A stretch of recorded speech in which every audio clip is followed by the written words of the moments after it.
Welcome to the show. It's Monday. We talk NASCAR on Mondays with Rod Mullins, and the championship race for this 2023 season was on Sunday in Phoenix. And got to give you credit, Rod, your guy. You picked him last week, Ryan Blaney, who won his way into the championship for just last week in Martinsville, comes away the championship winner.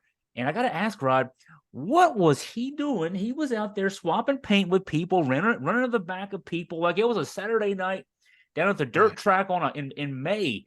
Did he realize he was competing for a championship out there? I think yes and no. I think it was a little bit of being frustrated. If you did not catch the post-race press conference that took place in the media center at Phoenix, somebody asked him if did he hit Ross Chastain, and he said, quote, I'm not going to use the exact words, but effing right I did. And I'm like, I understand why perfectly, because Ross Chastain was holding him up the entire time of trying to let him get by.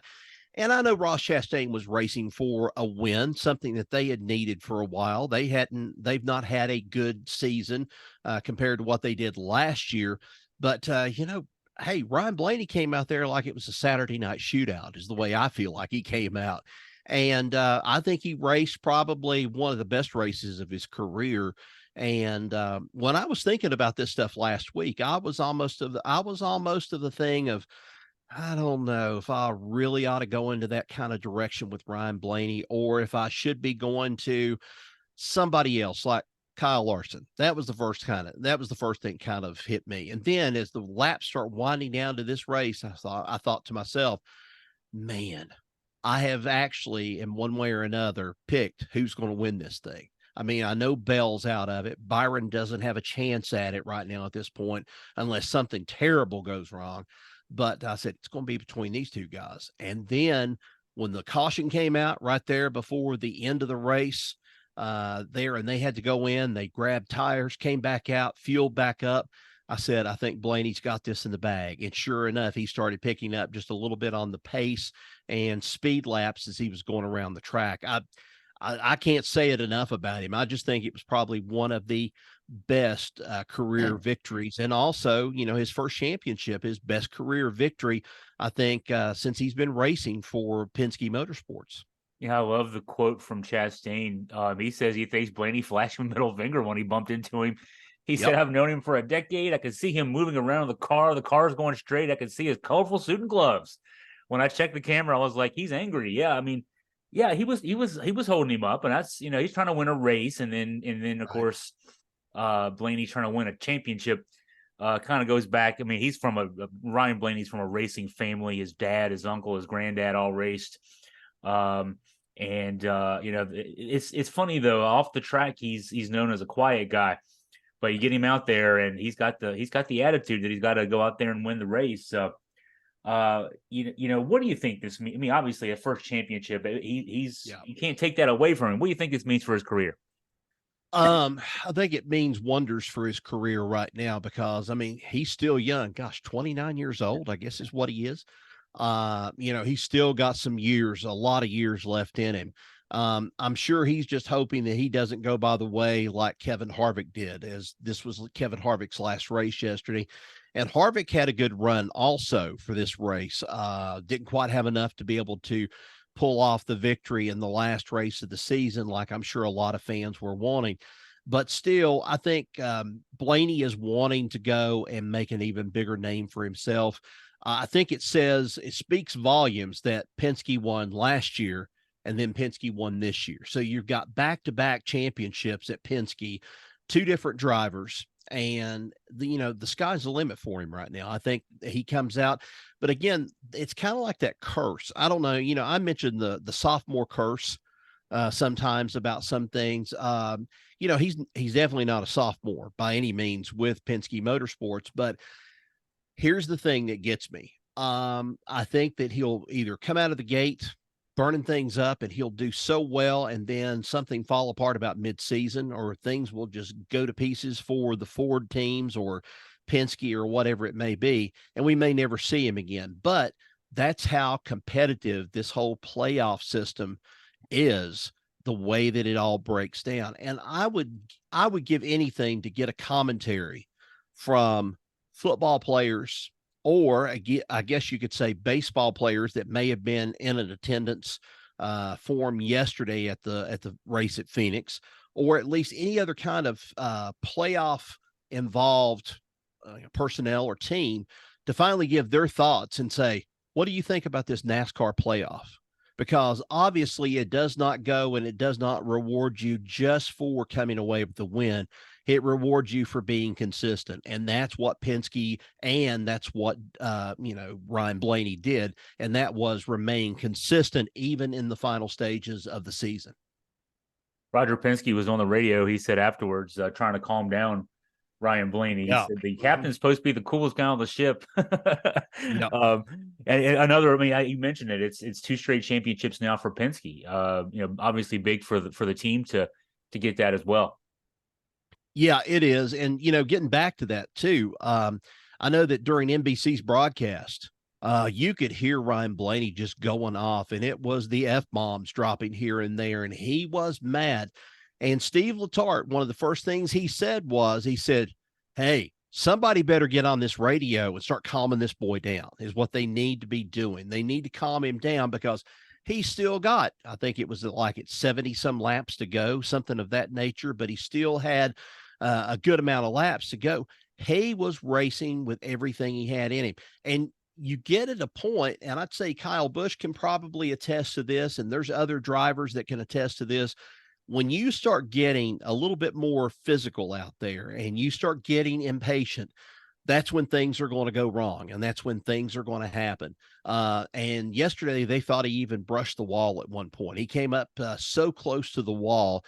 They thought, man, he doesn't need to go and have an incident like that happen. But then when they get to that dogleg part, that was the part of where you can just pretty much go from the top of the racetrack on down to the main apron and bottom of the racetrack. He was taking it for every bit of real estate that he possibly could, and he used that to his advantage.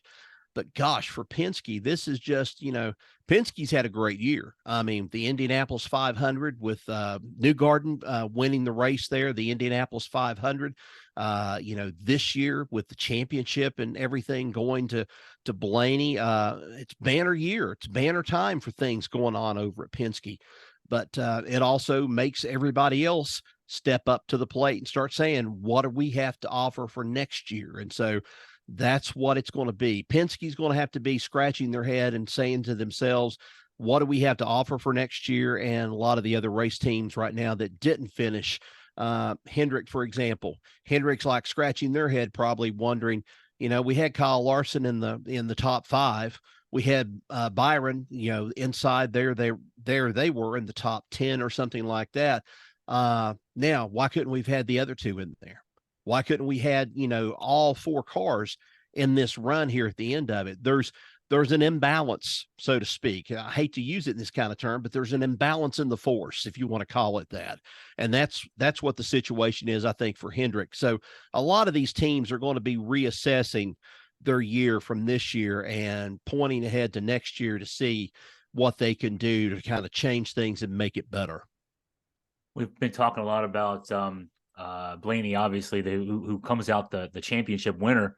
He finished second in the race. Now Bell got knocked out early. He finished last because he got caught up early. But Larson, Kyle Larson, and William Byron, 3rd and 4th in the race. This wasn't really settled until very late. In fact, Kyle Larson, after that last restart, he actually came out ahead because came out of the pits ahead because of a quicker pit stop. So Blaney really had to do some work out there. It was a challenging race to see who would win among those 3 guys. Yes, it was. There was no other way to say it. Of how challenging this race was. But the guy that I really feel bad for, and you mentioned him, he went out early, but it was lap 108, was Christopher Bell. Yeah. And he was complaining of brake issues. It seemed like all through the beginning part of the race, crashes into the wall in turn 3. Come to find out, I think the rotor exploded is what ended up happening. And he said that's the first time he has ever had a rotor explode on his car in his career. So he went to the infield care center, was checked out, but he said, "Hey," he said, "it happens." He said, "It stings not to have a shot at the end of it, but he says we were really close, and we showed all of us, all four of the drivers showed their strength at different times, and exactly Blaney showed his at when he needed to, and that was Martinsville, and then this Phoenix race." We had to talk about the Xfinity Championship the night before, Saturday night. Cole Kuster, who had been at the Cup Series level for 3 years, lost his ride at the end of last season. He gets the win, and he wins the championship one Saturday night in an overtime shootout. So exciting racing there to crown a new Xfinity Series champion. Yeah, and Cole Custer is one of these drivers that I think I'm not going to say that he's been given a raw deal, so to speak, by Tony Stewart and Stewart-Haas, because his team just wasn't getting it done earlier when he was in the Cup Series. And so he got relegated back down to the Xfinity Series, which I think has been a plus for him this year. And there you go, that grittiness and that drive that Cole Custer had about him, that's what kept him into this race toward the very end. And, here people are saying, well, John Hunter Nemechek or,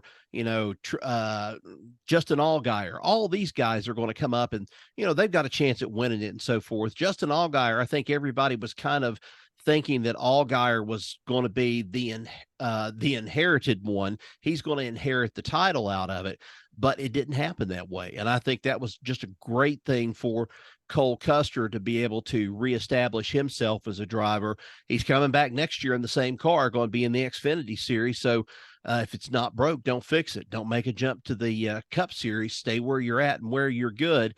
And maybe that opportunity will come up later on. But I think Cole Custer is just happy where he's at now, especially with this championship in the Xfinity Series.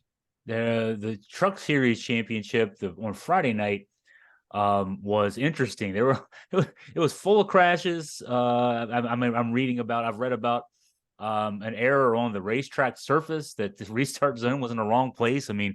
All kinds of crazy stuff going on Friday night. Tony Stewart summed it up as a excrement show. I'm not going to use the real word, but he got there and he just said plain and simple. He said this was a show, was what it was about the truck race. And from everything that I've heard about it, I didn't read up a lot on it, didn't get a chance to watch it. As a matter of fact, Friday night I was doing other things, but still, it must have been one of those, it just must have been a slam bam event as it could be defined in something. It's like, I don't know. It's like watching Sheldon Creed and Austin Hill and Richard Childress all getting into it. And everybody else is saying, well, I support Richard Childress. Then everybody's like, no, I support Sheldon Creed. I don't care. It's just fun. It's just the way it sounds. It sounds something like as the wheel turns. That's what I could just call it for a soap opera, as the wheel turns. But Ben Rhodes ended up winning that race in the truck race and the Truck Series. We're going to see some changes coming up next year going into the Xfinity Series. Hallie Deegan, who has just been, I think, ineffective on the Truck Series. She's raced well in Tony Stewart's SRX challenge that he's got, but she's moving up next year to Xfinity Series. We're going to see if she has what it takes to be able to cut it for the Xfinity Series. There's a lot of people that says she's not that good of a driver. We're just going to have to wait and see. Maybe she'll change by the time she gets to Xfinity. Who knows? I like how NASCAR, I read how NASCAR's, NASCAR said it notified the Truck Series teams that the restart zone was in the wrong spot. They just decided not to move it. They just left it there. They fixed it for the weekend. They fixed it for Saturday and Sunday, but the driver whose name we don't like to mention said on social media, this is what happens when there's no rules and no officiating. And the funny thing is, earlier in the day, NASCAR had a press event where they're talking about, oh yeah, we got everything fixed this year with our officiating. Everything's back to normal. We're all good here. And then that race went 29 laps over with all the restarts. I think S show is probably a very kind way of putting how that one went Friday night. Well, yeah. And, it must have been Friday night, must have been the night of bad officiating any way you go, because I went to a high school football game. I saw more yellow laundry thrown on the home team than I saw on the visiting team. And honestly, I thought they got these officials from Timu. That's how bad they were. I mean, they were terrible. I'm not saying Timu has bad stuff, but they must have got them for cheap. That's the only thing I can say about it. I mean, it wasn't a good night overall for officiating. If it's the truck race and then you have high school football, it must not have been a good night for officials altogether on that particular night. But yeah, I understand what you're saying. They said they had this stuff fixed. Yeah, obviously these things happen. Snafus are going to happen in the sport. It doesn't make any difference what it is. You can plan for all of these things, but all these drivers and all these teams need to have one thing and hold it close to their heart. And that is the Boy Scout motto: be prepared. Always expect the unexpected is what you need to be doing right now. Can't stress it enough. All that weird stuff with officials on Friday night. I thought the full moon was earlier last week. So, well, I did too. So, apparently, lingering effects of the full moon.